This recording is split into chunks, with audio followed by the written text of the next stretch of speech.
அனைத்து தமிழ் உள்ளங்களுக்கும் வணக்கம். நாம் இந்த பதிவில் 2024ஆம் ஆண்டின் 11வது மாதமான மாசி மாதத்தின் 12 ராசிகளின் பலன்களையும் அதற்கான பரிகாரங்கள் என்னென்ன என்பதையும் இந்த பதிவில் விரிவாக காண்போம். எல்லோர் வாழ்விலும் பலமும் நலமும் செல்வ செழிப்பும் பெற எல்லாம் வல்ல இறைவனை வேண்டுகிறேன். வாழ்க வளமுடன். நிகழும் ஸ்ரீ மங்களகரமான தமிழ் வருடம் சோபகிருது 2024ஆம் ஆண்டு மாசி மாதம் 13/2/2024 செவ்வாய்க்கிழமை அன்று வளர்பிறை சதுர்த்தி திதியில் புத்திரட்டாதி நட்சத்திரத்தில் அமிர்த யோகம் சதுர்த்தி விரதம் கூடிய நன்னாளில் இந்த மகத்தான மாசி மாதம் பிறக்கின்றது. மாத தொடக்கத்தில் மாசி மாத கிரக நிலைகளை ஆராய்ந்து பார்க்கும்போது மேச ராசியில் குரு பகவானும், கன்னி ராசியில் கேது பகவானும், மகர ராசியில் செவ்வாய், புதன் மற்றும் சுக்கிர பகவானும் சஞ்சரிக்கின்றனர். கும்ப ராசியில் சனி பகவானுடன் சேர்ந்து சூரிய பகவானும் சஞ்சரிக்கின்றனர். மீன ராசியில் ராகு பகவான் சஞ்சரிக்கின்றார். தமிழ் மாதங்களில் 11வது மாதமான மாசி மாதம் இது வழிபாட்டிற்கு உரிய மாதமாகும். சூரியன் கும்பராசியில் பயணம் செய்வதால் இந்த மாதத்தினை கும்ப மாதம் என்றும் அழைப்பார்கள். சூரிய பகவான் பிப்ரவரி 13 அன்று மகர ராசியில் இருந்து கும்பராசிக்கு பேச்சியாகின்றார். மாசி மகம் வருடத்திற்கு ஒரு முறை வீதம் மட்டுமே வரும். அதாவது மாசி தமிழ் மாதத்தில் மகம் நட்சத்திரத்தில் எப்போது பௌர்ணமி வருகிறதோ அன்றைய தினம் மாசி மகம் ஆகும்.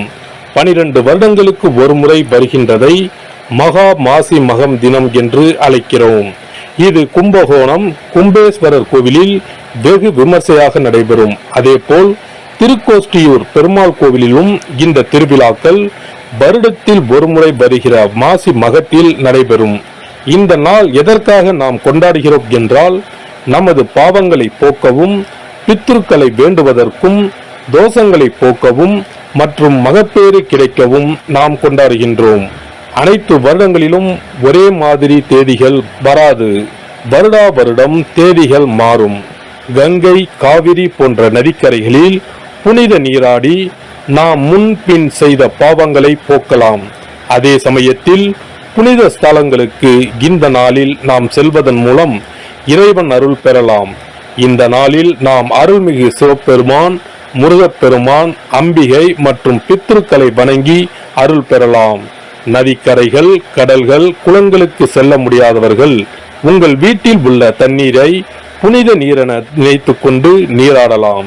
ஆங்கில மாதம் மார்ச் 5 இரவு 9:30 மணிக்கு ஆரம்பித்து மார்ச் 7 விடியற்காலை 12:05 மாசி மகம் முடிவடைகிறது.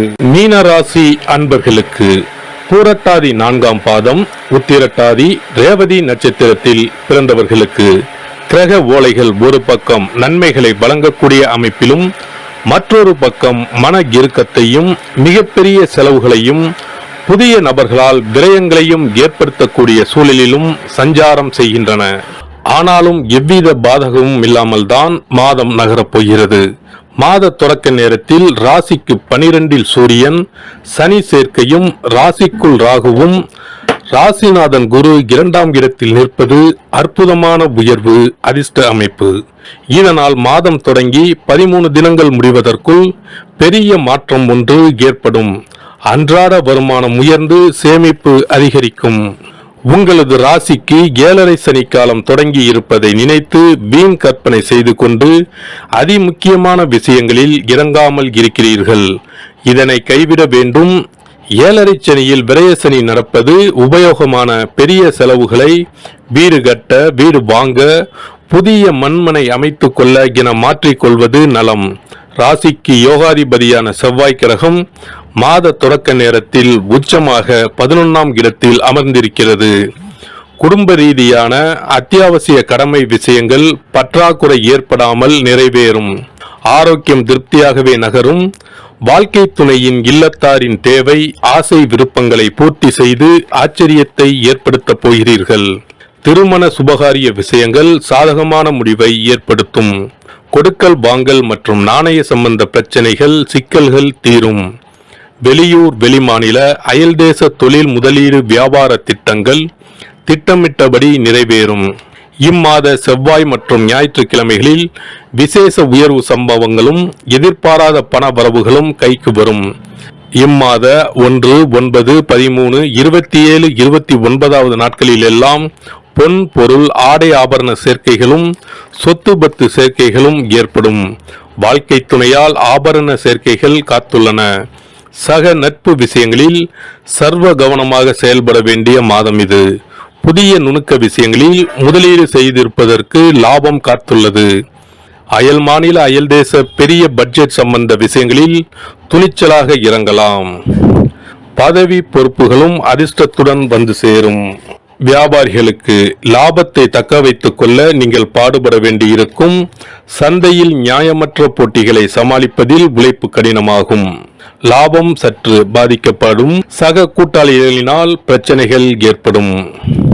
புதிய முதலீடுகளை கண்டிப்பாக தவிர்க்கவும். கலைஞர்களுக்கு வருமானம் அதிகரிக்கும். சினிமா துறையினருக்கு படங்கள் வெற்றி பெறும். அரசாங்க சலுகைகளும் கை கொடுக்கும். அரசியல்வாதிகளுக்கு சில முக்கிய முடிவுகளை எடுக்க வேண்டிய தருணம் வந்துவிட்டது. தீர சிந்தித்து செயல்பட வேண்டும். மாணவர்களுக்கு படிப்பில் சிறந்த முன்னேற்றம் ஏற்படும். உடல் நலனில் கவனமாக இருத்தல் மிகவும் அவசியம். விவசாயிகளுக்கு விளைச்சலும் வருமானமும் எதிர்பார்ப்பை விட சற்று அதிகமாகவே இருக்கும். வயல் பணிகளில் அதிக நேரம் உழைக்க நேரிடும். விஷசந்துகளினால் ஆபத்து ஏற்படும்.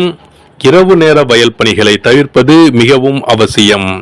ஆரோக்கியத்தில் கவனம் வேண்டும். கடன் கொடுப்பதையும் கடன் வாங்குவதையும் கண்டிப்பாக தவிர்க்கவும். பரிகாரம்: திருக்கடையூர் ஸ்ரீ அமிர்தகடேஸ்வரர் ஆலய ஸ்ரீ ஹாலசம்ஹார மூர்த்தியை வெள்ளிக்கிழமைகளில் வழிபடவும். சிறப்பு பரிகாரங்கள்: வருமானத்தை பெருக்குவதற்கு வருமானம் வந்ததும் அல்லது சம்பளம் வாங்கியதும் அந்த தொகையில் 1% தொகையை தனியாக எடுத்து வைத்து விடுங்கள்.